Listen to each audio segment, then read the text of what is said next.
प्रांत, या बीड प्रांतामध्ये बालाघाट नावाचा परागणा, या परागण्यामध्ये ज्ञानोबरायचे त्यावेळचे वंशज, आत्ताच असलेलं पैठण आणि त्यावेळेच असलेलं प्रतिष्ठान, इथं यादवगिरीचं साम्राज्य आहे आणि राजा रामदेवराय राज्य करतोय. तिथं त्याच्याकडं वतनदार म्हणून कुलकर्णी पद आहे.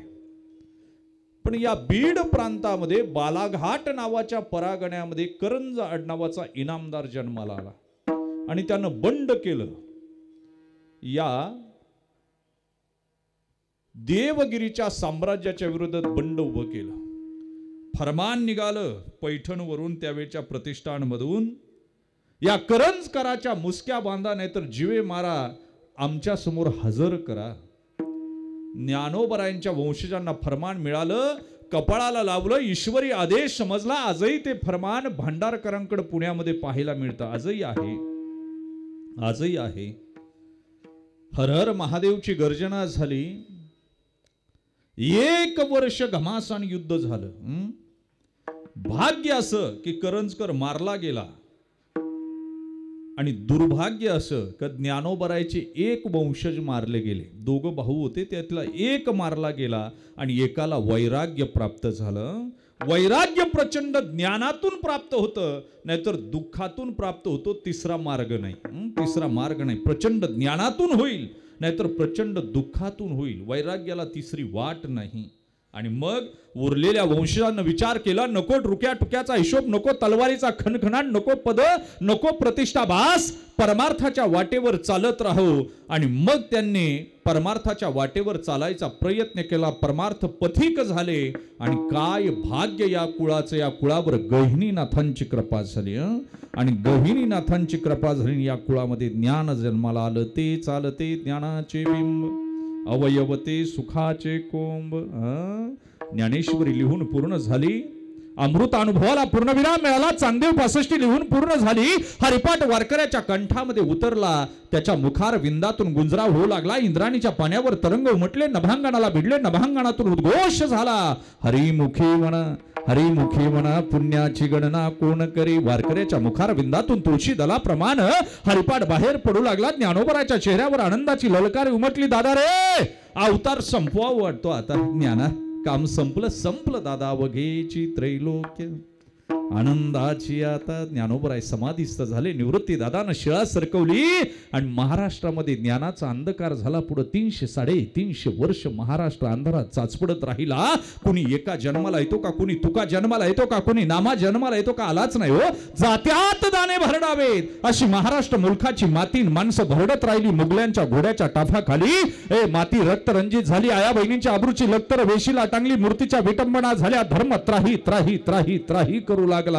आणि मग विश्वनियंत्यानं खाली वाकून पाहिलं आणि आपल्या मुकुटातला एक मणी खाली टाकला. तो दक्षिण वाहिनी इंद्रायणीच्या तटावर देहू गावामध्ये जगद्गुरु तुकोबरायाच्या रूपानं. इंद्रायणी मोठी भाग्याची 40 मैल धावली. फक्त 40 मैल. लोणावळ्याला उगम पावली, निरेला जाऊन भीमेला मिळाली. पण 40 मैल धावण्यामध्ये सगळ्या गंगेने जिचा मत्सर करावा. मत्सर या शब्दाचा वैदांतिक अर्थ असा आहे, मत्सरती इति मत्सराहा. माझ्यापेक्षा पुढे गेला की मागच्याच्या मनामध्ये जे कंपायन, जे उद्भावन, जे स्पिरिट, जी स्पंदनं तयार होतात त्याला मत्सर असं म्हणायचं. काय म्हणायचं? मत्सर असं म्हणावं. शरयूनं फक्त रामचंद्रांना पाहिलं, रामलल्लाला पाहिलं. यमुनेनं फक्त कृष्णाला पाहिलं. पण माझ्या इंद्रायणीनं 3 धर्मयोद्धे मांडीवर खेळवले, वाढवले, बहरवले आणि निरोप सुद्धा सासरू नैनांनी दिला. उजव्या मांडीवर ज्यांना खेळवलं, ज्यांचा कर्मयोग इंद्रायणीच्या काठावर फुलला, साधकाचा मायबाप, चिंतकांचा चिंतामणी, विठोबाचा प्राण सखा, ज्ञानियांची संजीवनी, योग्यांचा मुकुटमणी, कैवल्याचा पुतळा, चंद्राची शीतलता, सूर्याची तेजस्विता, आकाशाचं व्यापकपण, धरतीचं धारिष्ट्य, आचार्याचं आचार्यपण, देवाचं देवत्व, मातेचं मातृत्व, कर्णाचं दातृत्व, गुलाबाची कोमलता आणि समुद्राची खोली ज्यांच्याकडे होती. 700 श्लोकावर 9000 ओव्या लिहिल्या. भगवी पताका आडवी टाकून आईच्या अंतकरणानं जगातले योगी पोचण्याचं काम केलं. समस्त पुरुष जातीला आई होण्याचं आव्हान ज्यांनी पुढे ठेवलं, ती विश्व माऊली ज्ञानोबराय उजव्या मांडीवर खेळवली इंद्रायणीनं. डाव्या मांडीवर मध्यभागी खेळवले. बापापेक्षा जास्त लढाया ज्यानं केल्या, 140 लढाया केल्या, पण एकही लढाई कधी हरला नाही. एका पायावर घोडा वळवणारा महाराष्ट्रात नाही जगात एकमेव योद्धा झाला. वयाच्या 13व्या वर्षी ज्याला 16 भाषा येत होत्या, हिंदी, इंग्रजी, हिब्रू, पाली, संस्कृत, मराठी. वयाच्या 13व्या वर्षी ज्यानं बुद्धभूषणम सारखा ग्रंथ लिहिला. वयाच्या 13व्या वर्षी ज्यानं नखशिकांत नावाचा ग्रंथ लिहिला. बुद्धिवाद्यांना भुरळ पडावी असा ग्रंथ आहे, राजकारण्यांना दिशादर्शक असे ग्रंथ आहेत.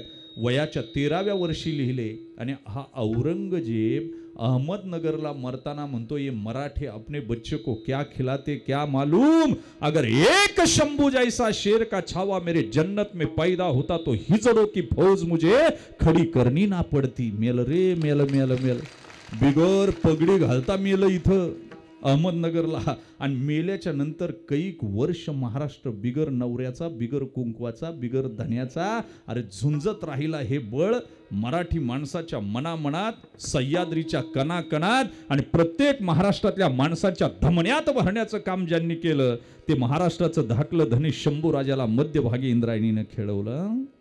आणि डाव्या बाजूला भंडारा भामचंद्र गोराड्याला ज्यांनी भाऊबंद मानलं, दगडाचे टाळ केले, पशुपक्ष्यांना स्वर आळवाळ्या लावला भगवंतासाठी, वृक्षवल्लीला सोयरं मानलं, 4200 अभंग निर्माण केले, त्याचे 28,000 चरण.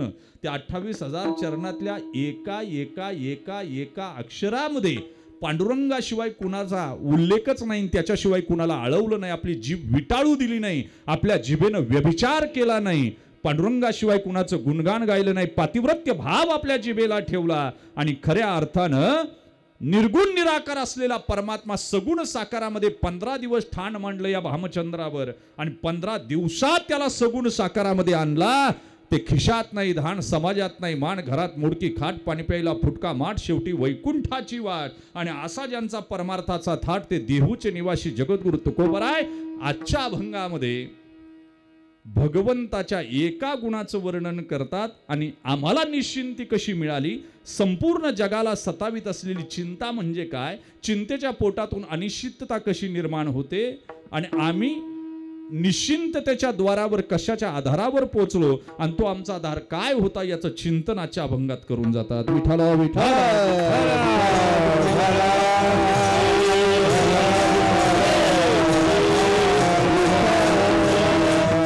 शतक महोत्सव चालू असताना मायबाप सुंदर नियोजन, सुंदर. या ट्रस्टमध्ये सगळी जाणती, वयोवृद्ध पण ज्ञानानं फार प्रगल्भ असलेली माणसे सगळी, म्हणजे सगळीच मी अभ्यासली. आणि नंतर आता आमचे माऊली त्यांच्या जोडीला आहे. मी सज्जनपणाचा कळस पाहिला आमच्या माऊलीकडे बरं का. मी महाराष्ट्र उकळून पेलो, सगळे महाराज पाहिले, बुवा पाहिले, सगळे पाहिले. दगड उचलला का बुवा निघतो, काही अडचण नाही तशी. आणि ज्याला लबा लबा बोलता येतं त्याला कीर्तन कथा करता येतात, काही अडचण नाही.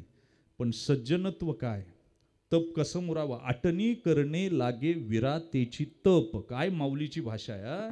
ते पाहिलं का मला, माऊलीकडे पाहिलं का मला डोळ्यात अश्रू येतात. मायबाप हे जीवन असावं बरं का, हे सात्विक जीवन. म्हणजे किती लाज, माझ्या माऊलीनं किती समाजापुढे येऊ नये मला सांगा. मी कथा करत असताना मी परवाच्या दिवशी पाहिलं, त्या डेस्कच्या आड बसून राहतात. मी सांगितलं माऊली पुढं बसत जा तुम्ही.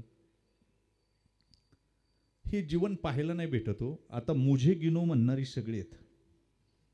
बरं योग्यता असली तर गिनलं तरी चालतं, पण असे महात्मे फार कमी आहेत गड्या. काही का असं हे जीवनामध्ये मला एक आनंद वाटला की इथे येऊन झालं. नामानंद महाराज असतील, कृष्णानंद स्वामी असतील, मायबाप हे स्थळ फार पावन आहे, स्थळ फार पावन आहे. दर्शन घेतल्याबरोबर एक वेगळी वेव्ज येते. तर तुम्ही जर पाहिलं ना, मी 5-6 दिवस थांबलो आणि माझी तब्येत बरी नसल्यामुळे यावेळेस मी कुठंच कीर्तन घेतली नाही, कुठंच, फक्त आराम करायचं ठरवलं. आणि म्हणून रात्री सुद्धा सलाईन लावून मी आलो 12 वाजता. आणि आज पुन्हा कीर्तन कथा हा लोडच आहे, पण स्वामी करून घेतील, कारण त्यांच्याकडे ताकद आहे, ती काही अडचण नाही, तेवढी ऊर्जा ते देत राहतात. म्हणून ह्या सगळ्या ट्रस्टला धन्यवाद देतो. गत 3 वर्षापासून चाललेला खटाटोप आहे. आपण प्रपंचासाठी खटाटोप करतो. या सगळ्यांनी हा शतक महोत्सव चांगला व्हावा याच्यासाठी खटाटोप केला आणि आपण सगळ्यांचा खटाटोप आहे सायासे करशी प्रपंच दिननिशी, नाही का. आपलं जीवन याच्यासाठी आहे आणि म्हणून यांना धन्यवाद देतो का इतका मोठा सोहळा पाहायला मिळाला आपल्याला. जाऊ द्या, तुम्ही सगळेजण आज एकादशीच्या पर्वावर आहात. सध्या मी कीर्तनाचा गाभा आजचा निवडला की स्ट्रेसलेस लाईफ काय पाहिजे. प्रत्येकाला वाटतंय चिंतामुक्त जीवन पाहिजे, पण चिंतेनं मुक्त होत नाही. करोडपती माझ्या पुढे बसलेत, पण चेहऱ्यावर चिंता सारखी गरगर गरगर गरगर फिरत राहते. सुख नाही. एकटं चाललं तरी ते बडबड करीत चालते. काय होतं? काय आजार झाला मला सांगावर? काही आजार नाही, पण एकटं चाललं तरी ते बडबड करतं. हे दुर्दैव आहे. माणसं चिंतायुक्त आहे. चिंता होते कुठून? चिंतेचं कारण काय? चिंता सकल बरं, चिंतेच्याच पोटातून बाकी सगळे आजार आहेत. त्याच्या पोटातूनच उद्भावनच त्याच्यातून होतं. म्हणजे मी केलेला स्टडी असा आहे, चिंता प्रत्येकाला आहे. आता 2021 चालू आहे, इथं प्रत्येक जण चिंतेत आहे. प्रत्येक जण. चिंता नाही असा माणूस नाही. बरं, चिंतेचं वहन हे खालून वरत नाही, वरून खाली होतं त्याचा निचरा. मी मध्ये प्रदेशामध्ये 3 दिवस स्ट्रेस मॅनेजमेंट याच्यावर बोललो. कै ऐशी दशा येईल माझ्या अंगा चित्त पांडुरंगा झुरत अशी या अभंगावर बोललो मी परदेशात. त्यावेळी सांगितलं स्ट्रेस मॅनेजमेंट हा वरून खाली निचरा होण्याचा विषय, खालून वर कधी जात नाही. समजा तुम्ही जर बायकोला शिव्या दिल्या, देतोच आपण तेवढ्या कधीतरी, ती बिचारी काय करील? काही करत नाही. ती काहीच करत नाही. ती काय करते? पोराला 1-2 वेळा हाताखालून काढते. काय करते? बरं, ते पोरग काय आई बापाला शिव्या देईल का? ते चौकात येते कुत्र्याला दगडी मारते. काय करते? चिंतेचा निचरा असा खाली खाली खाली खाली होत जातो. मला सांगा, एकानं पोल्ट्री टाकली. पोल्ट्री कोण टाकतो? ज्याच्याकडे तामसी वृत्ती तो पोल्ट्री टाकतो, आणि ज्याच्याकडे राजसन सात्विक वृत्ती ना तो नर्सरी टाकतो. काय टाकतो? नाही, असू द्या, त्यांची असली तरी काय नाही. आता आम्ही शर्ट शिवतोय, तुम्ही छिद्रान्वेषी जीवन जगू नका. त्यांनी लगेच त्यांना टोकायला सुरुवात केली. बघ बघ तुझी पोल्ट्री. अरे सज्जन कसा आहे, मांस विकत होता. काय विकत होता? असं काय तुम्ही काळजी करू नका, जे आहे ते धन. पण छिद्रान्वेषी जीवन आहे. कोणला बसतं ते फिट पाहतो माणूस. हे आपलं जीवन आहे. काय ते काय सांगतात ते नाही, कोणला बसतं इथं ते. तुम्हाला सांगू का, नर्सरी हा शब्दच इंग्लिश मीडियमकडे कसा आला? रोपं वाढवणं याला नर्सरी म्हणावं. सात्विक वृत्ती असते असे पटलंय. मी नेहमी सांगितलं माणसाचे तरंग आहेत आणि माणूस तसा बदमाशीचे. सगळेच बदमाशी. सरड्याला तरी रंग बदलायला 1 मिनिट लागतो. ज्या झाडावर जातो त्याच्याशी त्याला मॅच व्हायला 1 मिनिट लागतो. पण सरड्यापेक्षा भयानक प्राणी मी पाहिलाय रंग बदलताना. त्याचं नाव माणूस आहे. त्याचं नाव माणूस आहे. फार भयानक गड्या. तुम्हाला जर विचारलं ना, साप निवडिता का माणूस निवडिता, तर साप निवडीत जा कधी बी. कारण साप एकदाच चावतो. माणूस जागा मिळून तेव्हा चावत राहतो. बरं, साप चावला तर दवाखान्यापर्यंत जा. माणूस चावल्यावर पाणी मागू देत नाही, एवढं लबाड आहे. मांडी लावून बसते, पण कळत नाही याच्या मनात काय चाललं. त्याचं नाव माणूस आहे. त्याचं नाव माणूस. मला एकानं काल विचारलं, डास बरा का माणूस बरा? म्हणलं डास बरा. म्हणले कसं काय? म्हणलं डास कधीच दुसऱ्या डासाला चावत नाही, पण माणूस माणसाला चावल्याशिवाय राहत नाही. विषारी हो माणूस. जर साप सुद्धा नैसर्गिक देणगी. माणसाला चावला ना, कुठेतरी जाते शेपटी कट करते बरं का, त्यावेळी त्या माणसाचं विष निघून जाते. जर काढलं नाही तर साप मरतो. एवढा विषारी माणूस आहे. वाक्य ध्यानात ठेवा, एवढा विषारी माणूस आहे. मग कधी कधी आम्ही चिंतन करावं, विचार करावा. माणसं जगण्यात आनंदी नाही, सदैव चिंता. एकानं पोल्ट्री टाकली आणि 1 वर्ष झालं नफ्यात नाही हो त्याचं बॅलन्स शीट. बरं, ताळा लागला पाहिजे. ताळा नाही लागला तर टाळा लावावा लागतो. काय लावावा लागतो? आणि ज्याचा ताळा लागत नाही, तुका म्हणे ताळा नाही त्याची अगतळा नाही त्याची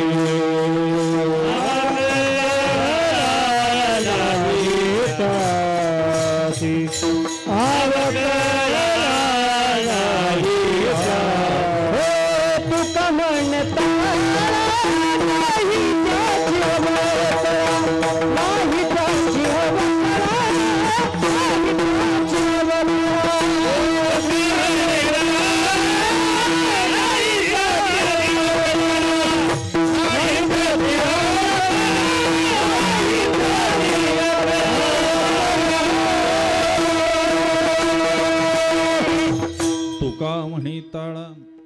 नाही त्याची अवकळा, याचा अन्वय असाला ते नाही त्याची अवकळा, तुका म्हणे ताळा.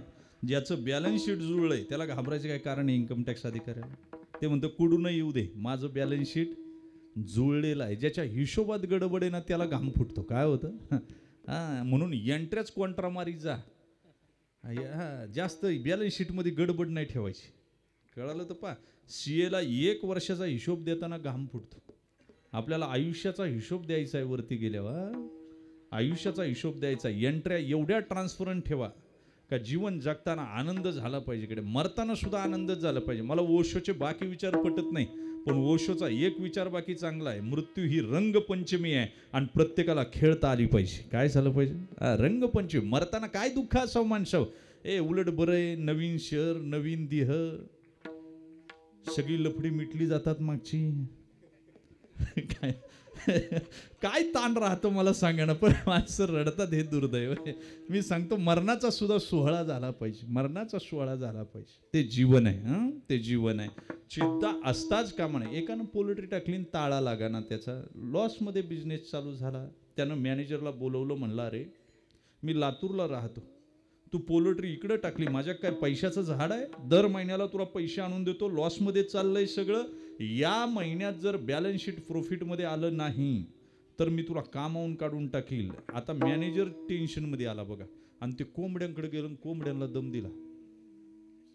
जर मला आजपासून डबल अंड दिलं नाही तुम्ही तर तुम्हाला दाना पाणी बंद. मायक काय पाहता, कोंबड्या टेन्शन मध्ये आलं ना, डबल अंड दिलं त्यांनी. मॅनेजर म्हणला चेक करू दे, विश्वास नाही.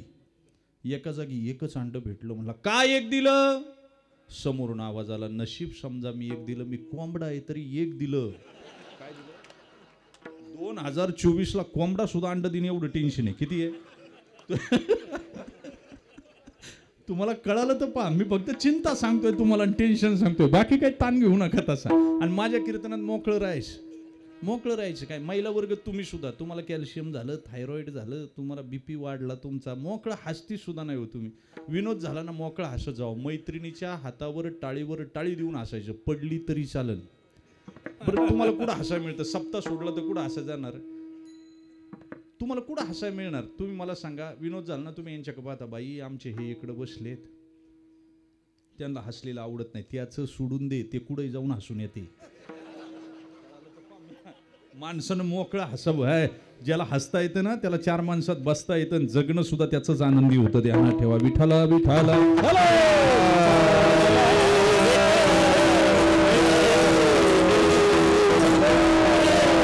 छोट्या छोट्या गोष्टीच्या चिंता आहेत. मी नेहमी सांगितलं, आनंदी कोण आहे? आनंदी कोण आहे? आद्यगुरु शंकराचार्य म्हणतात, अंश आणि अंशी एकच आहे. ईश्वर आणि परमात्मा एकच आहे. वेदांताची परिभाषा सांगतो ऐका. बाकी शास्त्रकार असं म्हणतात, अंश आणि अंशी एकत्र असू शकत नाही. आणि जोपर्यंत अंश आणि अंशी एकत्र येत नाही तोपर्यंत आनंदाचे फवारे उडत नाहीत. बरं का, वाक्य ध्यानात ठेवा. फार गोड चिंतन सांगतो. बाकी शास्त्रकार असं म्हणतात, गुलाबाचं फूल आहे आणि त्याची पाकळी बाजूला गेली. आता गुलाब आणि पाकळी ही वेगळी झाली. पाकळी म्हणजे गुलाब नाही, गुलाबाची पाकळी एक पडली म्हणजे तो पूर्ण गुलाब नाही. पण आद्यगुरु शंकराचार्यांचं असं म्हणणं आहे, जरी पाकळी बाजूला गेली तरी अंशापासून ती बाजूला आहे. पण अंशी कुणाची? अंशाची. काय कळालं तर पहा. तसं जीव ब्रह्मापासून वेगळा असला. अजून पुढे सांगू काय? पहिला काळ होता, जाऊ द्या. पहिला काळ होता, पंचपक्वान्नाच्या पंक्ती नव्हत्या, आमटी भाकरी होत्या. काय होत्या? छान चुरायची भाकर बघा, त्याचा मशागत करायची. मग पहिली वाडी यायची आमटीची. गोड तर कधी खायलाच भेटत नव्हतं. मग पहिली वाडी यायची, त्याला मृग नक्षत्र म्हणायचे. काय म्हणायचं? मग दुसरी वाडी यायची, त्याला आश्लेषा नक्षत्र. आणि मग एक जीव काला करायचा. आता आमटी ओळखायची आणि भाकरी ओळखायची. कुठे हो? तसं जीवाचं जीवपणही राहत नाही आणि देवाचं देवपणही राहत नाही. याचं नाव ऐक्य आणि इथं आनंद आहे. काय? तैत्तरीय उपनिषदानं 2 प्रकारचे आनंद सांगितले. एक साधन सिद्ध आनंद आहे आणि एक स्वयंसिद्ध आनंद आहे. कसा आहे? साधन सिद्ध आनंद आणि एक स्वयंसिद्ध आनंद. स्वयंसिद्ध आनंद आतमध्ये आहे आणि साधन सिद्ध आनंद, साधन संपलं का आनंद संपला. आनंद संपला. तुमच्या बंगल्याचा आनंद कुठपर्यंत? शेजारी तुमच्यापेक्षा चांगला बंगला जोपर्यंत होत नाही ना तोपर्यंत आनंद आहे. एकदा तुमच्यापेक्षा चांगलं मॉडेल तयार झालं की तुमच्या आनंदाचं वाटोळं झालं. तुमची गाडी किती महागाची असू द्या पण तिथं जोपर्यंत तिच्या शेजारी दुसरी गाडी तेवढी हायर मॉडेलची किमतीची लागत नाही ना तोपर्यंतच तुम्हाला सुख आहे. नाही मी मुंबईला जातो ना, मी अशी लोक पाहिली MSCBची लाईट गेली का रडतात रडतात मे महिन्यामध्ये. त्यांची झोप MSCBवर अवलंबून आहे. कशावर आहे? MSCBवर अवलंबून आहे. तुम्हाला अंदाज नाही की माणसं सुखी नाहीत, सध्या सुखी नाहीत, प्रचंड दुःखी आहे. फक्त सुखी असल्याचा आभास करतात. How to behave. ज्याला जगायचे नाही ते कुठेही जगतंय. माझा एक मित्र आहे IT सेक्टरमध्ये मुंबई पुण्याला हिंजवडीमध्ये मॅनेजर आहे. त्याला पगार महिन्याला 1.5 लाख रुपये, एवढं मोठं पॅकेज. पण कोणाची लग्नाला वरात असू द्या पहा, रस्त्यानं चाललं ते कार घेऊन आणि कोणाच्या लग्नाची मिरवणूक चालली का कार बाजूला ठेवते, उभी करते, जरा 5-10 मिनिटं नाचत येते. काय करते? नाचत आहे मग जाते. त्याला मी म्हणलं साहेब तुम्हाला 1.5 लाख रुपये पगार आहे, लोक नावं ठेवतील ना. तो म्हणला मी बँक तिकडे कंपनी साहेब इथं मला कोण ओळखीते म्हणला. पहा जे मोकळे ना ते कुठेही नाचत आहे आणि जे चिंतेत आहे ना ते बाथरूमला कडी लावून आतमध्ये नाचत आहे. काय करते? त्याला बाथरूम सिंगर म्हणतात. Bathroom singer. विठाल विठाल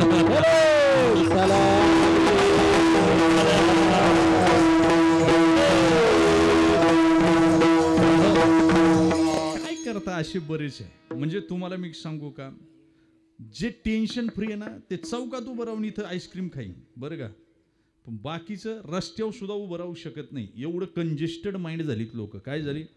तुम्ही नाही तसं दाखवायला लागलेत, आहे तसं प्रेझेंट व्हा. How to behave. बहुरूप्यासारखं जीवन झालंय. तुकोबरायांना ते अपेक्षित नाही, अपेक्षित नाही अजिबात. आहे एकंद दाखवता येते. एकांतात घाणेरडं वागतंय आणि लोकांतात चांगलं वागतंय. कोणासाठी दाखवतो तू? बरं तू जगाला फसवशील. तुम्हाला मी सांगू का, नारद भक्ती सूत्रामध्ये नारद महर्षी स्वतः म्हणतात भक्ता एकांतिनो मुख्या. काय? भक्ताला एकांत लय महत्वाचा आहे. तुमचा लोकांत घाण असला तरी चालेल, लोकांनी तुम्हाला दगडी मारू द्या पण एकांत नीट असला पाहिजे. काय असला पाहिजे? ज्याचा एकांत चांगला त्याचा लोकांतही चांगला आणि परलोकांतही चांगला. विठाला विठाला.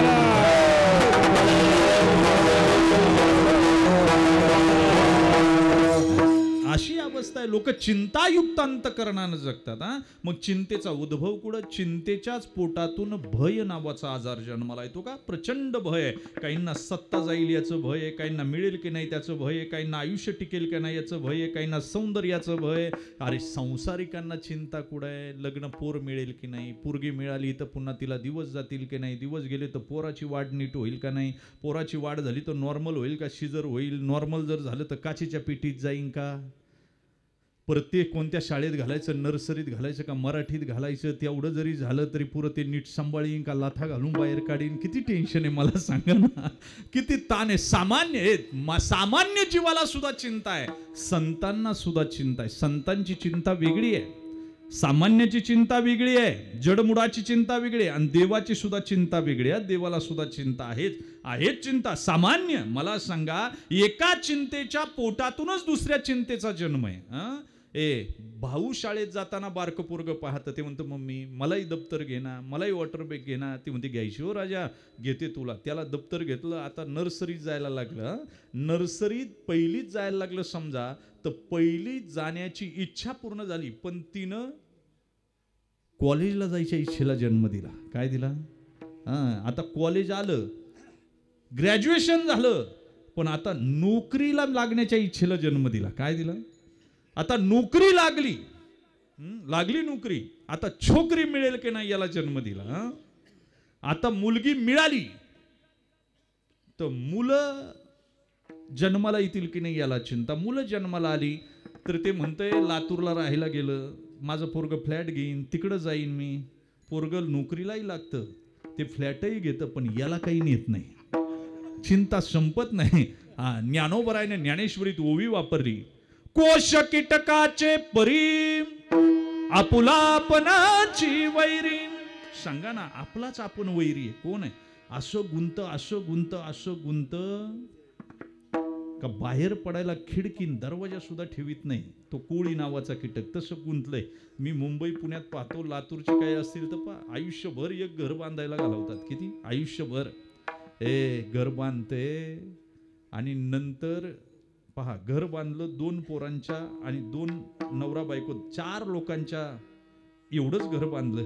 पण आता काय झालं, हे रिटायर झालं, आयुष्यभर हप्ते फेडले, रिटायर झालं ना. आता त्या पोरांना पोरं झाली, घर शॉर्ट पडायला लागलं. काय झालं मग, पोरं म्हणतात बाबा तुम्हाला शेतीची आवड आहे, तुम्ही गावाकडे राहता काय? आवड काहीच नाही, याला काढून द्यायचं आहे, काय करायचं? तुमच्या जर ध्यानात आलं तर पहा, ते घर हसतं रे, म्हणतं बेट्या मी जाग्यावरच आहे, पण तू मला बांधलं, पण तुला बाहेर निघावं लागतं, हे वैशिष्ट्य आहे. काय एवढं सुद्धा जर कळत नसेल, किती दुर्दैव आहे. माणसं गुंतलीत, छोट्या छोट्या छोट्या छोट्या छोट्या याच्यात गुंतलीत. आणि किती आहे, संसारिकाला चिंता वेगळी, संतांना चिंता वेगळी. संतांनी चिंता सोडली, ज्याच्याकडे काही नाहीच त्यानं चिंता करायची गरजच नाही. बुवा तुकोबराय दोन्हीकडे अडकलेले होते एके काळ बरं का. देवना संसार तो म्हणले आम्ही संपत्ती कमवली, पण आम्ही दोन्हीकडेही चोर ठरलोय सध्या. काय ज्याच्याकडे काहीच नाही निवांतपणे ते इकडे आले आणि देवाचा एक गुण कळाला, निश्चिंततेकडे. ते म्हणजे निवाली संपता भयविरहित. आमची संपत्ती कशी आहे, वीरवहिते. बरं आमच्याकडे संपत्ती काय आहे, छिद्राचा आश्रम, उंदरांची कुळवाडी. कोण बोलतंय आता? कोंबड्या चोरून नेतीन बो लोक, पोरं किडनॅप करतील, दागिन्यांची चोरी काय खाईल, ती बनग्या खाईल, तू मर. तू काय पोर चांगल्या कामाला तरी उगाळलेल्या चपला घालतो तू येड्या? मला सांगा. त्याला म्हणलं चपला उगाळलेल्या घालता, म्हणला महाराज दाखवल्यावर लोक जळत्यात. कोण जळण तू आहे त्याचा उपभोग आहे ना. 40 नंतर माणसानं मस्त जगावं. हे तुम्हाला सांगतो, 40 नंतर तुम्ही सुद्धा मस्त एक गॉगल घ्या, म्हातारीला एक गॉगल घ्या, मस्त रस्ते चांगले झालेत, कुणी काही फिरायचं, पोरं तुमच्यावर जळाली पाहिजे, द्या ना ठेवा पोरं. आणि संपवायचे पैसे ठेवायचे नाही अजिबात यांना. काही नाही, मी वृद्धाश्रम चालवतो, फुकाट लोक सांभाळतो, फुकाट रडत्यात रे, रात्रीची रडत्यात. तुम्हाला काय सांगू, काय केलं नसेल त्यांच्या आईबापांनी मला स्नॅप पोरांसाठी. रात्री ना तुम्ही माझ्या आश्रमावर येऊन थांबा, तुम्हाला घास जाणार नाही, घास. इतकी मोठमोठ्याने रडत असतात आणि इतकी मोठी मोठी माणसं ना माझ्याकडं बिना पैसे सांभाळतो. ते सगळे याच्याच जोरावं. काय नाही, तसं बरं चाललंय आपलं. हां बरं आहे. आणि सध्या मला दिसायचे कमी झाले, चिल्लर दिसतच नाही, सगळ्या मोठ्या नोटा दिसल्या. त्यामुळे तेवढं तर काम केलंच पाहिजे ना. तेवढं जर केलं नाही तर काय करता, एवढं सगळं ठेवून मागचा पोऱ्या सगळं उधळून टाकी. काय कर, त्यामुळे मोकळं काहीतरी केलं पाहिजे आपण, चांगलं काम सुद्धा केलं पाहिजे. लय ताण न घ्यायचं. ऐका, रडत्यात रे, रडत्यात रात्रीची. तुम्हाला काय सांगू, माझ्या आश्रमावर म्हातारी आली होती 6 महिने. आणि असे अनेक अनुभव आहे बरं, अनेक अनुभव. मी कथा कीर्तन करून गेलो ना, आश्रमावर झोपलो त्या दिवशी. मध्ये एकदा एक गाडीचा आवाज आला 1-1:30 वाजता. मी जागा झालो, दरवाजा उघडला. एका म्हाताऱ्याला घेऊन एक पोरगा आलं होतं. मी म्हटलं कोण आहे? म्हटलं रस्त्यावर सापडले. बरं थंडी जाम होती बरं का, इतकी थंडी की माणूस बाहेर उभा राहू शकत नव्हता. रस्त्यावर सापडलाय, म्हणला म्हातारा आणला. अरे म्हटलं पोलीस लोक त्रास देतात, त्याचं आयडेंटिटी आहे का, काही आहे का? तो म्हटला महाराज त्यांच्या काय आयडेंटिटी नाही. म्हटलं आतमध्ये घे त्यांना. त्या मावशीला चहा करायला लावला मी आणि त्याला म्हटलं जाऊ दे, हा फॉर्म भर आणि तुझं आयडेंटिटी लाव त्याला. तर मग त्याचं फॉर्म भरून घेता घेता मी आयडेंटिटी घेतलं, आधार कार्ड घेतलं, त्याचं मोबाईलमध्ये फोटो काढून घेतला आणि बाबाकडे पाहिलं. आता मी मास्टर ऑफ सायकोलॉजी MA मध्ये, मला चेहरा पाहिला तरी कळतं याचं काहीच दुखत आहे आतमध्ये. मी डॉक्टरच त्याचा आहे ना. तुम्हाला मी सांगू काय, माझ्या लक्षात आलं बाबा वेगळ्या विश्वात आहे. मी म्हटलं बाबा आधार कार्ड आहे का? म्हाताऱ्याने एकदा माझ्याकडे पाहिलं आणि कोपरीत हात घातला, प्लास्टिकची पिशवी काढली, त्यातून आधार कार्ड काढलं. मी दोघांचं आधार कार्ड टॅली केलं तर याचाच बाप होता तो. बघा, मी कधी कधी विचार करतो किती दुर्दैव आहे. मला सांगा, तुम्ही असं समजू नका. म्हणून मी आता मरेपर्यंत सांगतो, मरेपर्यंत पोरांच्या हातात काही द्यायचं नाही. वाक्य माझं ध्यानात ठेवा.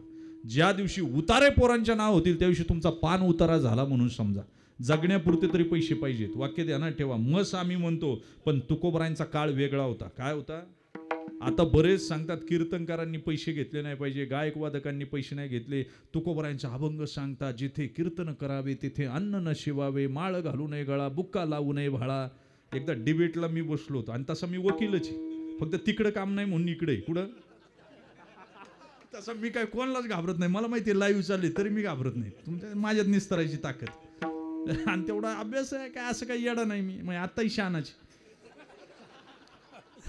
तुमच्या माहिती जरा तुम्हाला मी सांगतो, एक जण प्रोफेसर उठलं बरं का, प्राध्यापक होतं आणि पुण्यामध्ये मला म्हटलं, महाराज तुम्ही एवढे पैसे घेता आणि तुकोबरायांचा तर असा अभंग आहे. म्हणलं आहे ना, बरं झालं तुम्ही हा प्रश्न विचारला, गरजेचाच होता. म्हणलं तुकोबरायांचा जसा हा अभंग आहे ना, तसा अजून एक अभंग आहे. काय?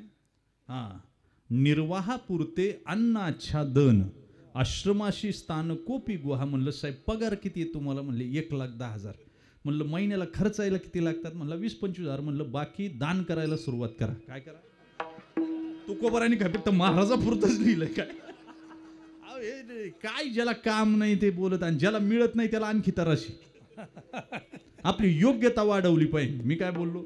योग्यता वाढवली की लोक देत राहतात, असं काही नाही. आणि तुकोबरायांचा काळ भौगोलिक काळ वेगळा होता मायबाप. तुम्हाला सांगू का, तुकोबराय मी पार उकळून पेलो. तुकोबराय महाराष्ट्रामध्ये कथा करून करून तुकोबरायांच्या जीवनावर सुरुवातीला कथा केल्यात मी. देहू संस्थानला रात्री 1-1 वाजता तुकोबरायांचं वैकुंठ गमन केलं. मला सांगा, तुकोबरा इकडे शिक्रापूरपर्यंत, इकडे लोहगावपर्यंत, वरती मावळात शिवण्यापर्यंत आणि इकडे शिरूरपर्यंत, याच्या बाहेर कुठं कीर्तनाला गेलेत मला दाखवून द्या. चला, आता आमचं कीर्तन विदर्भात रात्री आणि दुसऱ्या दिवशी सकाळी मुंबईला. आता एकदा इनोव्हा जर डिझेल भरायला लावली 5,000 रुपये लागत आहेत आणि 5,000 रुपयाचं डिझेल भरलं, टाकी फुल केली, तो म्हणला पैसे द्या. त्याला म्हणू का हरिपाठ म्हणून दाखवतो?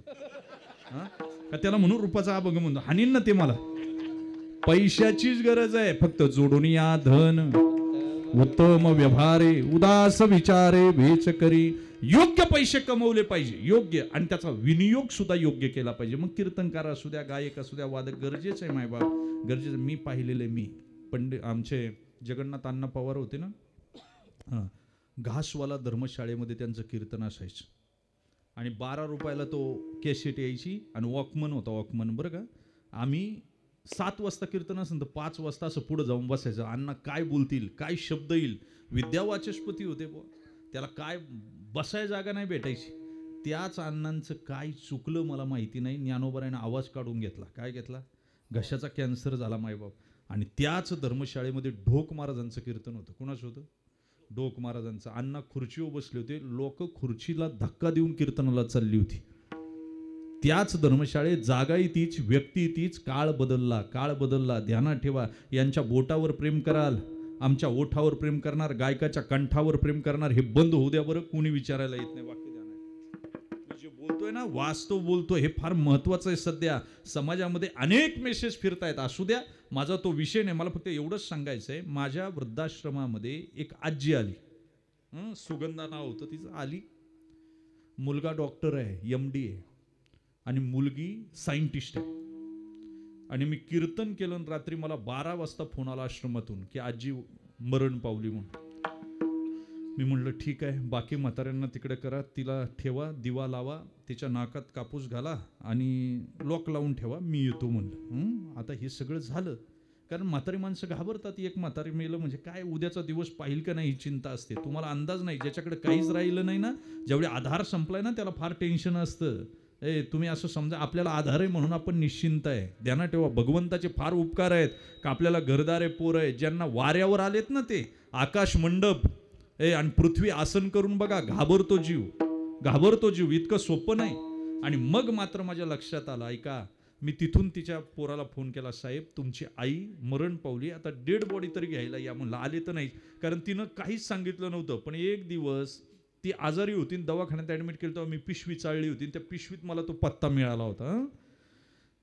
ते म्हणले उद्या सकाळी 6 वाजेपर्यंत येतो. मी आलो, लॉक खोललं, आतमध्ये गेलो, उशाला जरा वेळ बसलो, झोप येईना, डोळे चुरचूर करायला लागले. प्रवास झाला होता पण डोळ्यातून अश्रू सुद्धा आले मायबाप. सकाळी मग मी 6 वाजायला आले होते, 5 वाजता त्याला फोन केला, मोबाईल स्विच ऑफ. 5:30ला फोन केला, ऑन झाल्याचा मेसेज आला मला. मी 5:30-5:45ला फोन केला, साहेब कुठपर्यंत आलात? त्यानं सांगितलं, महाराज मला महत्त्वाचे ऑपरेशन आहेत, मी येऊ शकत नाही, आणि बहिणीची मीटिंग आहे ती येऊ शकत नाही, तुम्ही अंत्यविधी उरकून घ्या, काय पैसे लागतील मी पाठवून देतो. माझ्या डोळ्यात झरझर धारा लागल्या. जिनं पोरगं डॉक्टर केलं, जिने पोरगी सायंटिस्ट केली, आज मात्र दुर्दैव असं आहे, तिला पाणी पाजायला कोण नाही.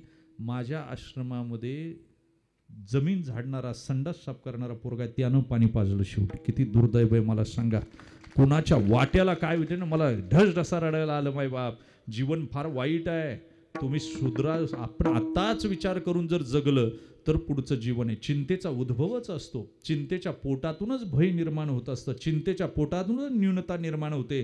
चिंतेच्या पोटातूनच तुम्हाला अनेक आजारांची निष्पत्ती. माणूस कृश व्हायला लागतो. चिता चिंता समख्याता बिंदू मात्र विशेषता सजीवम दहते चिंता निर्जीवम दहते चिता. लहान लहान पोरं चिंतेत हो, आत्महत्या करतात पोरं. काय कारण आहे? सध्या या फार गरज आहे अशा कीर्तनांची. हा गाभा पकडण्याची गरज आहे, ज्याचा विचार तुम्ही करत नाही म्हणून मला करावा लागला आज. काय? ज्याची चिंता या विषयावर आपण विचार करत नाही का? 18 वर्षाची पोरं मरायला लागली टेन्शन घेऊन, फाश्या घेऊन. लहान पोरं, अरे मी पास होईल का नाही, मार्क मिळतील का नाही. बरं, आईबापाचं बर्डन एवढं बर्डन आहे तुम्हाला काय सांगू. आई बापाला मार्कलिस्ट सुद्धा कळत नाही पोरांची. सध्या कळतात का मला सांगा? त्यांचा जॉग्रफी, सोशल सायन्स मला दाखवा की आई 10वी नापाशे, बाप 12वी पाशे, पोरग इंग्लिश मिडियमला आहे. काही कळत नाही. जालन्याच्या पोरानं 10वीच्या पोरानं आत्महत्या केली. मम्मी पप्पा मला अभ्यास पेलवत नाही आणि तुमची कटकट थांबत नाही, त्यापेक्षा मी माझं आयुष्य संपून टाकतो. गेलं रे लेकरू गेलं. वाक्य ध्यानात ठेवा. सगळीच पोरं कलेक्टर होतील असं नाही. सगळीच तुमची पोरं महाराज होतील असं नाही. ज्ञानोबराय तुकोबराय होतील असं नाही. तुमचं पोरग चांगलं नागरिक जरी झालं तरी तुमची कुस धन्य झाली म्हणा. काय तुम्ही बाकी जास्त ताण घेत बसायचं नाही. अरे पोरं होती नाही, तुम्हाला झाल्यात हे नशीब आहे. त्यांना नीट संस्कार द्यायचे एवढंच आपल्या हातात आहे. बाकी काय त्याच्या प्रारब्धानं ते होतंय. पण तुम्हाला पोरग घडवायचे. काय इतकं काय तुम्हाला सांगू. काल तर एक पोरग मार्कलिस्ट पाहत होतं. जॉग्रफीला 30, सोशल सायन्सला 35, मॅथ्सला 40. त्याच्या बापानं एवढं हाणलं. म्हणला नालायका, मी कष्ट करतो आणि तू एवढे मार्क पाडले. मारून झाल्यावर पोरग म्हणलं, पप्पा झालं का मारून तुमचं? म्हणलं झालं. म्हणलं हे मार्कलिस्ट माझं नाही, तुमचं आहे. रद्दी चाचपडीत होतो त्यात मिळालं हे मला. कुठं मिळालंय? आणि मग मला ते गाणं आठवतं पा, कुणाच्या खांद्यावर. कळालं काय तुम्हाला? मुंगीवरी भार गजाचे पालन. तुकोबरांचा अभंग आहे. मुंगीवर गजाचा भार दिल्यासारखं आहे. ते नर्सरीत जाणारं पोरग पाहिलं ना, पहिलीचं नर्सरीचं, असं पाठीमागं बॅग अडकवलेली, वॉटर बॅग, त्याचं आयडेंटिटी गळ्यात, आणि त्यानं पाऊस जर असेल तर रेनकोट घेतला. चंद्रावरून एलियन कसा उतरतो असं चालतं. मला कीव वाटते हो त्या पोरांची, कीव वाटते. आणि बायको महाराजाची असू द्या, वकिलाची असू द्या, मंत्र्याची असू द्या, नाहीतर कोणाची असू द्या. आत्ताची आई आणि मागची आई फरक आहे. मागची आई पोरग मुतलेल्या जागेवर ती झोपायची आणि कोरड्या जागेवर लेकराला झोपवायची. बाळाचं सुख बाळाला, नारवल्यावनी जती, येडी गाई हंबरोनी, प्रेम पाण्यानं भिजती.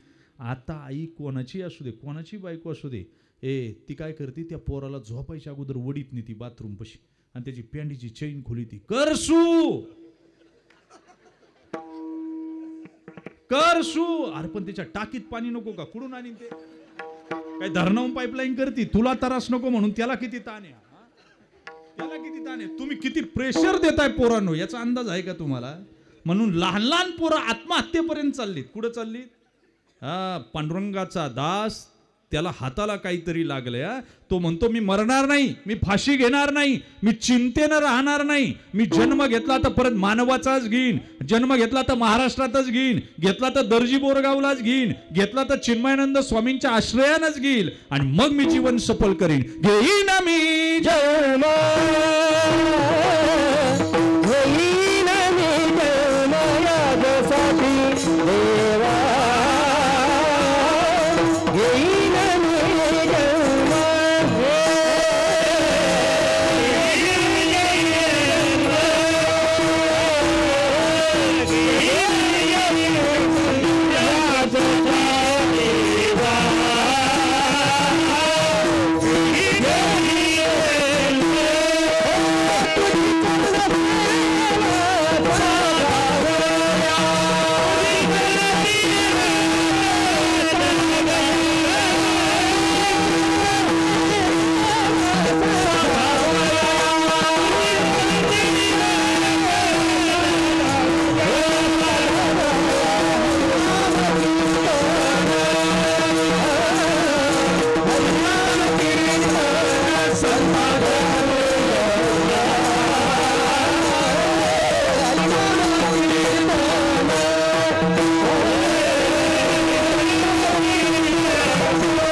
चिंता वेगळी आणि काळजी वेगळी. चिंता कशाला म्हणावं?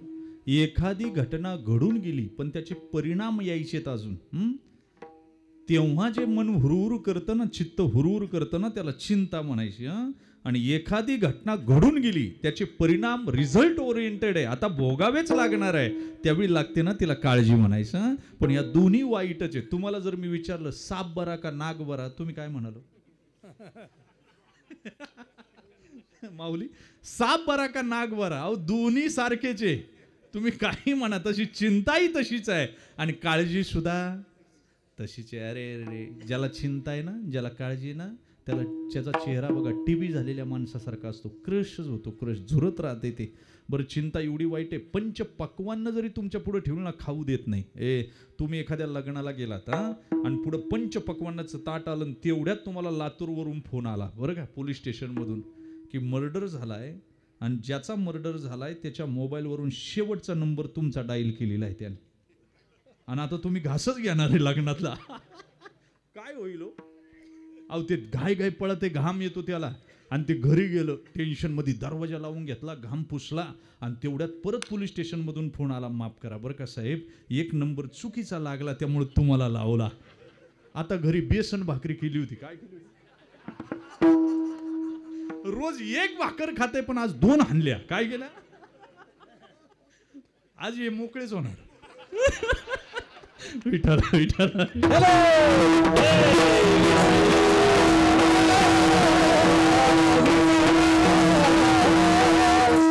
चिंता नीट झोपू देत नाही की खाऊ देत नाही. हो, गरीब बंगला आहे, बंगला.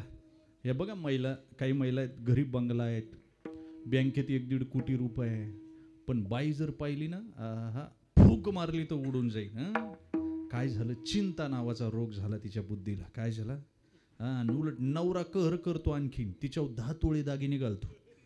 बरं, ती फूक मारली तर उडून जाईन अशी झाली. आता तिच्यावर कायला दागिने घालतो, निस्तेज झाली ती.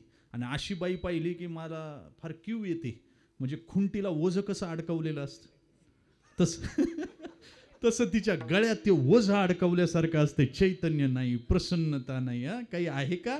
आणि याचं एकमेव कारण जर चिंता आहे. काय? चिंता आहे. आणि मी तुम्हाला सांगू का, अजून पोस्टमार्टम करतो चिंतेच, कारण तुम्ही करत नाही म्हणून मला करावं लागलं आज. चिंतेच अजून पोस्टमार्टम करतो. चिंता कधी संपते? तर एखाद्या घटनेवर ठाम मत झालं की चिंता संपून जाते, शिल्लक राहत नाही. काय बोललो मी? शिल्लक राहत नाही, अजिबात राहत नाही. आणि एकदा चिंता संपली की आनंदच आनंद. गात जागा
ठामपणा आला. काही उदाहरणं मी तुम्हाला सांगून जातो, चिंता मिटते.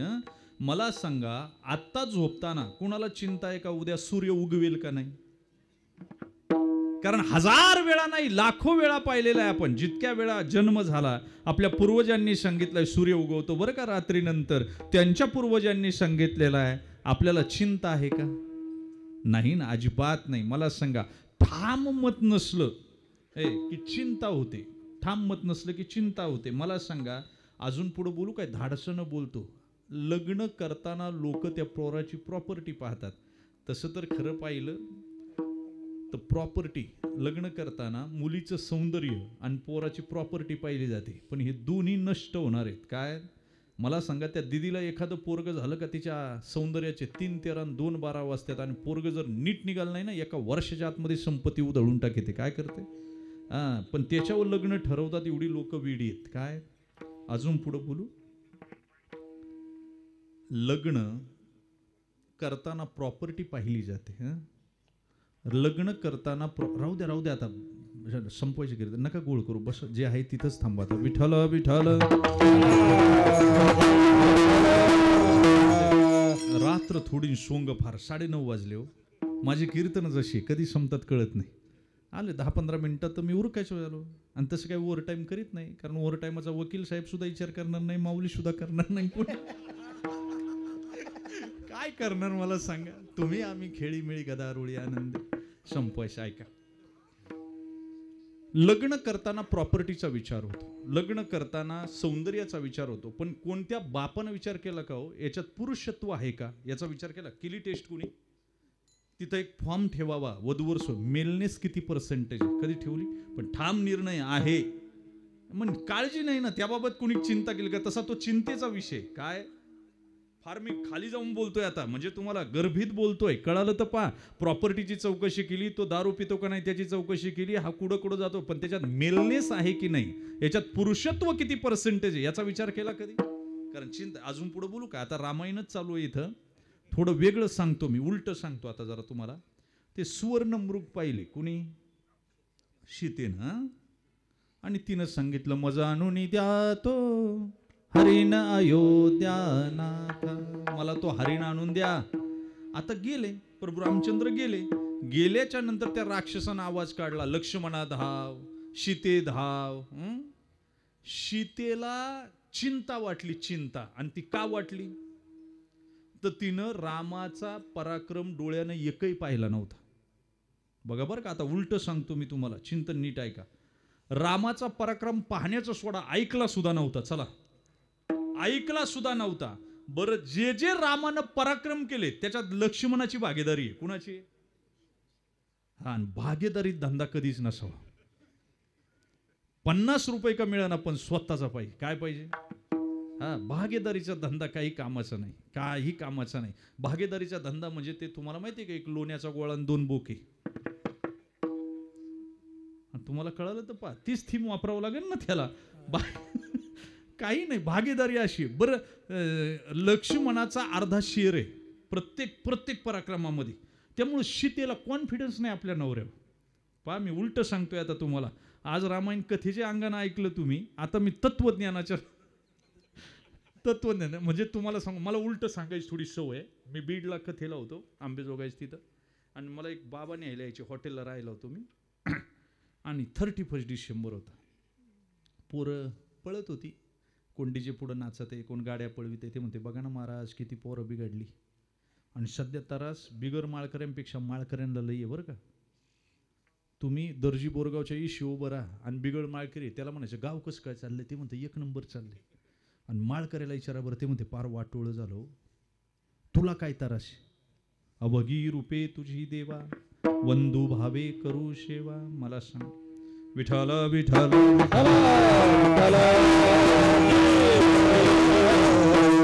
ऐका. ते मला म्हणलं, महाराज आमच्या काळात काय असं होतं का? असे कुठं गाड्या पळवित होते का? पोरं दारू पितात, सिगारेटी ओढतात, गाड्या एवढ्या फास्ट पळवित. म्हणलं तुम्हाला काय तराशी? यांना काय तराशी सांगू का?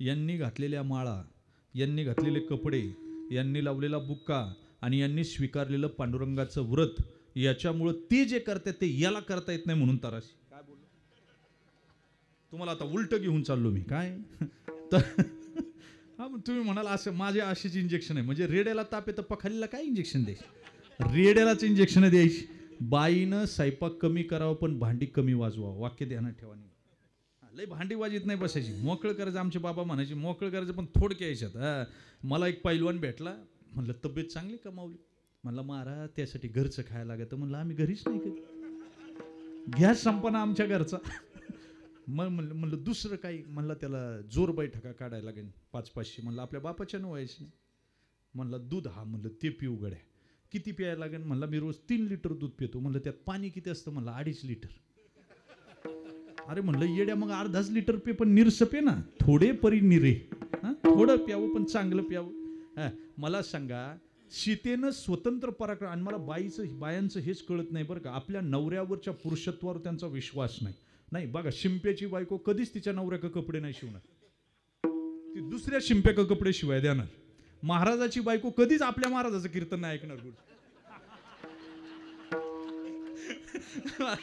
मला सांगा डॉक्टरची बायको आपल्या नवऱ्याक उपचार नाही घेणार दुसरा शोधणार तिला विश्वास असावा की आपला नवरा तत्वज्ञानी आहे आपण त्याचेच विचार ऐकले पाहिजे आणि तुम्हाला सांगू का कोणी असू द्या ज्या दिवशी घरचे पहिले तुमचे विचार मानतील ना त्यावेळी जग तुम्हाला देव मानायला सुरुवात करेन वाक्य ध्यानात ठेवा मी काय बोललोय महत्वाचं वाक्य पूर्ण ठेवा अंतःकरणात फार महत्वाचं मला सांगा म्हणून ज्यावेळी ठाम निर्णय नव्हता ना सीतेचा म्हणून आणि एका रामायणामध्ये सीता लक्ष्मणाला असं म्हणते लक्ष्मणा जा लक्ष्मण म्हणतो मी जाणार नाही कारण लक्ष्मणाला माहीत होतं ठाम विश्वास होता की माझा दादा फसणार नाही पण सीतेला ठाम विश्वास नाही कारण तिनं पाहिलंच नाही आणि म्हणून ती म्हणते जा आणि लक्ष्मण जात नाही ना ती म्हणते तुझी माझ्यावर पापी नजरे म्हणून जात नाही काय म्हणतो असं बोललेली आहे सीता एका रामायणामध्ये अनेक रामायण आहे कंब रामायण आहे तुळशी रामायण आहे वाल्मिकी कित्येक रामायण आहेत अशी तुम्हाला मी काय सांगू एका रामायणामध्ये वेगवेगळे चिंतन आहेत मग विचार करा की ज्या वेळेस गेले ना बाईनं तुम्हाला सांगतो तुम्ही सुद्धा आपल्या बायकोला कधीही लांब ड्रायव्हिंगला घेऊन जायचं कार जर चालवत असाल ना तुम्ही शेजारी बसून न्यायचं तिला पाहू द्यायची आपली ड्रायव्हिंग जर एखादा नवरा रायडर असेल ना त्यानं तिला 2 व्हीलरवर घेऊन जावं लांब रायडिंगला म्हणजे दुर्दैवानं जर कधी तिला निरोप आला की तुझा नवरा पडला किंवा ॲक्सिडेंट झाला ती म्हणते इम्पॉसिबल काय म्हणते माझ्या नवऱ्याची ड्रायव्हिंग मला माहिती आहे कधी ठाम निर्णय होतो बुद्धी संशय चिंता कधी संपवते ज्यावेळी ठामपणा असतो तेव्हा आणि तुकोबरायांना ठामपणा मिळाला भगवंताच्या एका गुणामध्ये अभंगाच्या पहिल्याच्या आम्ही असो निश्चितीने आम्ही असो निश्चितीने आम्ही असो निश्चितीने आम्ही असो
विठाईचा एक गुण मिळाला त्याच्यावर ते निश्चिंत झाले आम्ही असो निश्चिंतेने एका गुणे तुमची या भगवंताचे अनेक गुणे अनेक गुण आहे. तो तारणारा आहे, तो मारणारा आहे, तो पाठीराखा आहे, तो भय निवरणारा आहे, तो दयाळू आहे, तो कृपाळू आहे, तो कनवाळू आहे. कित्येक गुण आहे. विष्णू सहस्रनामामध्ये त्याचे अनेक नावं आली, त्याच्यात सुद्धा त्याचे गुण लपलेले आहे. एका ठिकाणी त्वष्टात नाव आलं. त्वष्टा म्हणजे तासणारा. काय? तासणारा. लोक मला म्हणतात, महाराज गावात जे वाईट वागत आहे ना, 2 नंबर करते ना, ते लय सुखी. आणि आम्ही कीर्तन करतो, भजन करतो, आमच्याच वाट्याला काय हे दुःख? का दुःख? त्यांना उत्तर आज देऊन जातो मी परत विचारायची नाही. साधकांना आपल्या अंतकरणाची स्थिती दोलायमान होऊ देऊ नये, कधीच होऊ देऊ नये. स्थिर राहावं, परमात्म्यावर विश्वास ठेवावा, पांडुरंगावर, त्याच्या गुणांवर. तुमच्या मनात एखादी गोष्ट आहे आणि देव जर होऊ देत नाही ना, तर देवावर नाराज होऊ नये, कारण ती तुम्हाला योग्य नाही म्हणून होऊ देत नाही. काय? कारण त्याला माहिती आहे माझं लेकरू भरकटन रस्ता सोडून, म्हणून ते होऊ देत नाही. तुम्ही विश्वास ठेवत नाही. त्वष्टा तासणार आहे. काय तासणारा? मला सांगा, एखादं लाकूड सुताराच्या ताब्यात भेटलं, तो त्याचा विनाश करेल का सुंदर बनवेल? त्याचा डोर बनवेल, खिडकी बनवेल, अजरामर करेल त्या लाकडाला. पण त्याच लाकडावर एखाद्या बाईची नजर पडली, जिच्या घरी चूल आहे, काय होईल? डोर बनवेल का त्यासाठी? खिडकी बनवेल? चुलीत घालीन ना. त्यापेक्षा तासून घेतलं आमर होईल. काय ताण? मला लोक म्हणतात, महाराज गावात जे 2 नंबर करते ते लय सुखी. ऐका, मी सांगतो, जे 2 नंबर करते, वाईट वागताय, पण आज सुखी आहे ना, देव त्याचं पहिलं पुण्य संपवतोय. कारण मरताना त्याला सडत मारायची. काय करायचं? आणि आज जे चांगलं वागतंय पण वाईट दिवस आहे ना, त्यानं घाबरायचं नाही. देव त्याचं पहिलं पाप संपवतोय, मरताना त्याला कुशीत घ्यायचे. काय करायचं? तो हा अमृतात राहील तया मरण कैसे, देह वैकल्याचा वारा झनी लागेल या सकुमारा, आत्मबोधाचा पांजिरा सुयेतया ते. मायबाप, म्हातारपणाचा वारा लागायच्या अगोदर परमात्मा म्हणतात, मी त्याला आत्मबोधाच्या पिंजऱ्यात घेतो. काय भाषा आहे! 6वा अध्याय काढा ना गीतेचा. भगवंत म्हणतात, भिकाऱ्यांना आवाज दिल्यावर सुद्धा मी जातो आणि भक्तांना आवाज दिल्यावर सुद्धा जातो. पण फरक एवढा आहे, भिकाऱ्यानं आवाज दिल्यावर जातो आणि भक्तांना आवाज द्यायच्या अगोदर जातो. विठ्ठला विठ्ठला.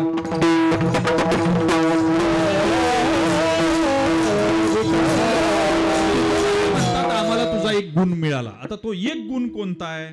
तर तो गुण असा आहे, आपलं कंपॅरिझन, आपली तुलना पुण्यवंताशी कधीच करू नये. आपण स्वतःला पापी समजावं. काय बोललो मी? तुकोबराय स्वतः म्हणतात ना, मी चांडाळ आहे, मी पापी आहे, तुझं मी आठविली नाही कधी. वाचे कृपानिधी माय बापा, नाही ऐकले गायले गीत. मी लाज धरली, मी हीच सांडलं. मी तर अनाथ अपराधी आहे. कोण बोलतय? आणि आपण म्हणतो मी एकदम ओके. कसं आहे? काय भाषा आहे! तुकोबराय किती कळाले आम्हाला, हेच कळाना. मला सांगा, आपण अर्जुना एवढे जवळचे नाही, आपण द्रौपदी सारखे जवळचे नाही, पण तुम्हाला सांगू, आपण पापीचे. पण पुराणं वाचली, दरुशने धांडाळली, आणि मग तुकोबरायांच्या लक्षात आलं का यानं पाप्यांचा सुद्धा उद्धार केलाय. त्याच्यामध्ये अजामेळ. कोण? अजामेळ. एकदा समिधा न्यायला गेला आणि त्यानं वेश्या पाहिली गड्या. एक शूद्र वेश्येबरोबर कामक्रीडा करत होता आणि तो त्या वेश्येला घरी घेऊन आला. एकदा पाहिली अजामेळाने. एकदा. आमच्यातला अजामेळ रोज किती काय काय पाहतो. मोबाईल, टीव्ही, कोणाची लग्न. अरे काय ते मोबाईल, मला सांगा ना, रात्र झोप नाही. कीर्तनात बसली नाही तर निवांत नाही हो ती डबडी. माऊलीला सांगावं लागलं मगाशी, ते मोबाईल बंद करून बसा. काय कीर्तनात फोन आलं तरी तान्या पोरासारखं लगेच पाजायला लागतं त्याला. हॅलो. अरे ते लंगोट कसा बदलायचा लहान पोराचा. हागलं मुतलं का लगेच कोणचा मेसेज आला, कोणचा गेला, कोणचा आला, कोण. झोपत नाही. ते जुनं गाणं होतं माहिती ना, निंबोनीच्या झाडा मागे चंद्र झोपल, आज माझ्या पाडसाला झोप काग येत नाही, गाई झोपली गोठ्यात घरट्यात चिवताई. त्याला थोडंसं मॉडिफिकेशन करायचं बघा. निंबोनीच्या झाडा मागे चंद्र झोपला ग बाई, आज माझ्या पोस्टला लाईक काग येत नाही, निंबोनीच्या झाडा मागे. रात्रभर डोळे फुडित्यात त्याच्यावर. अरे वाईट आहे, वाईट. झोपतच नाही. ही तरुण पोरं संडासमध्ये मोबाईल घेऊन जातात. काय करीत असतील आतमध्ये? काय करीत असतील त्याचं R&D करणं गरजेचं हो. मोबाईल घेऊन तिथून मेसेज करतं शुभ सकाळ, ज्याला करतं ते सुद्धा करतं शुभ सकाळ. काय करतो याला सांगता येत नाही ना मी आतमध्ये. हे सांगतं मी नाश्ता करतो. कुठं काय अवस्था आणि काय परिस्थिती त्या मोबाईलची. वेडेपणाचा. म्हाताऱ्या माणसांकडे चांगले मोबाईल आहे. मी त्या दिवशी पाहिलं इथं कथेला यायच्या अगोदर एका ठिकाणी चांगला मोबाईल होता मागातला. म्हणलं बाबा कोणत्या कंपनीचा आहे? म्हणलं आपली कंपनी आपली. त्याला आयफोन सुद्धा म्हणता येणार. ते म्हणायचं आपली कंपनी. म्हणलं आपली तर आपली काय आपल्या बापाच जायची. त्याच्यावर कोणाचा फोन येत नाही, फक्त कंपनीच्या बाईचा फोन येतो. आपकी व्हॅलिडिटी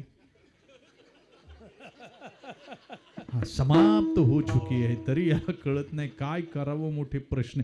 मला सांगा टीव्ही मोबाईल हे दोन्ही वाटोळच करणारे येतो. काही शिल्लक टीव्हीला नुसत्याच जाहिराती. कधीही तुम्ही टीव्ही लावा ती बाईच आंघोळ करते बघा. बरं नुसता साबण चोळायचा. काय करायचं? बरं साबण चोळून वरचा मळ जाईल. आतलं काय? आतल्या घाणीचं काय? आतली घाण तशीच आहे ना. काय राहतंय मला सांगा. संडास कसं साफ करायचं टीव्ही वाल्यांनी आम्हाला सांगावं का? मस्त त्या कमोडो हार्पिक ओतलेलं घरात सगळी जेवाय बसल्यात आणि पप्याला आई म्हणती पप्या भाजी वाढू आणि पप्या पाहतो संडास कसं साफ करायचं. कठीण आहे का नाही मला सांगा. किती दुर्दैव आहे. अरे एक एक गोष्ट जर पाहिली ना तुम्ही चिंतन करा. अमिताभ बच्चन तर आणि टीव्हीवाले मोबाईलवाले हुशार आहेत. जाहिरातवाले एवढे हुशार आहेत. टकल्या माणसाला सुद्धा कंगवाई किती आहेत. तुम्हाला कळालं तर पहा मी काय सांगू. हा मोती साबण उठा.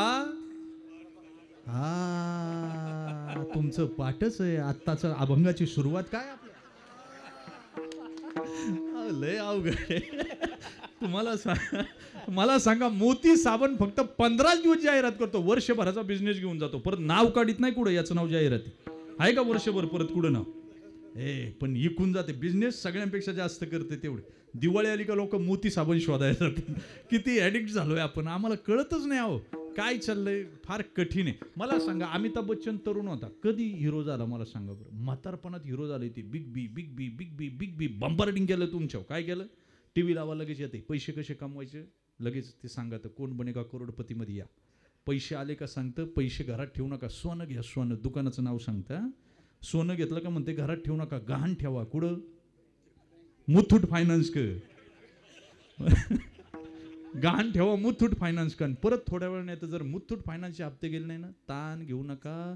नवरत्न तेलानं डोक्याची मालिश करीत राहा. काय करा तुम्ही ताणच घेऊ नका बुवा. काय म्हणतो तुम्ही त्या जाहिराती अशा गुंफल्या ना मग माझं डोकं चाललं तर यांनी बर्बाद केल्या पिढीच्या पिढ्या. मला काल एक जाहिरात पाहिली. ती हिरोईन कुत्र्याचा मुका घेत होती. कुत्र्याचा. भारतातल्या तरुणांना वाटला असेल पुढचा जन्म शपास. हा पण इन मुका घेऊ दे. काय आम्ही घसरलो बघा ना. ईश्वर भक्तीसाठी एवढी ताकद नाही आमच्या. आहे का काही याच्यातलं? काही नाही. फार भयान काम आहे आमचं. आम्हाला कळालं नाही हो. फार दुर्दैव आहे. टीव्ही आणि मोबाईल यांनी वाटोळच केलं. काही ठेवलं नाही आणि यांनी चिंता केल्या. मला सांगा याच्यातलं पाहून आमचे डोळे खराब झाले आणि डोळे नालायक आहेत. काय ही शिवी नाही बरं का. नाही तुम्ही म्हणाल महाराज शिव्या देतात का. काय लायक नाही त्याला काय म्हणायचं. नालायका. ना डोळे पाहतं मनाला कळवतं. मन त्याच्या पुढचं आहे. मन काय करतं वरती मेंदूला कळवायच्या अगोदर बुद्धीनं निर्णय घ्यायच्या अगोदर ते भोगून येतं. काय करतं. हा इच्छे ते चढवी वायू तत्वाचे अंतर भुलीचे कुहर बुद्धीचे द्वार झाकलेचे नी. बुद्धीचं द्वार झाकतंय भोगून येतंय. मग बुद्धीला म्हणते बघ मी केलं ते योग्य काय योग्य. आता योग्य केलं असेल तर बुद्धी म्हणती ओके. आणि जर चुकीचं केलं तर म्हणती कशी माती खाली रे. तुला अख्खं गाव मानित होतं. कसा तू वाया गेला. बरं पश्चाताप राहिला तर तो अनुतापामध्ये परावर्तित होतो. पण जर पश्चाताप तात्पुरता राहिला का परत त्याच खुट्यावर जातो. हा काय करतो.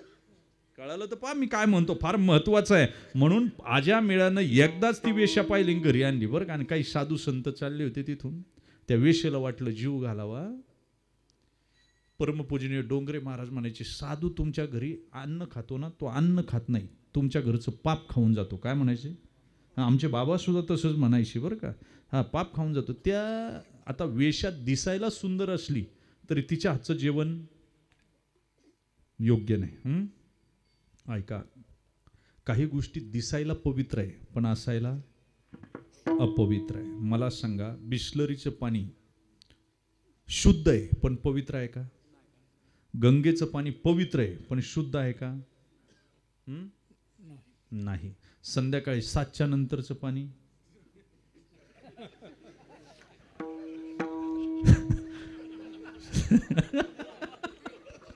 शुद्धही नाही पवित्रही नाही. ऐका, शुद्धही नाही आणि पवित्रही नाही. पण वारकऱ्याच्या घरचं अन्न, वारकरी घरचं पाणी आणि वारकऱ्याच्या घरचं सगळंच पवित्र सोळी एकतीच भूमंडळी ज्यांचा आवडता देव. काही काही गोष्टी आहेत. मला सांगा, गोमूत्र दिसायला सुंदर नाही पण असायला पवित्र आहे. कचरा दिसायलाही सुंदर नाही, असायला नाही. ताटात उडाला तर परता नावाचा दोष होतो. काय होतं? ऐका, तसं ही वेश्या, आता संतांना माहित नाही ही वेश्या आहे. तिनं जेवण वाढलं, जेवण झालं, तिनं नवऱ्याला सांगितलं दर्शन घ्या. त्या आजा मेळाला दर्शन घेतल्यावर संत म्हणले आमची दक्षिणा द्या. तो म्हणला दक्षिणा? नशीब समजा का तुम्हाला अजून लुटलं नाही. मी काय म्हणला? लुटलं नाही हीच माझी दक्षिणा समजा. संत बरे बिचारे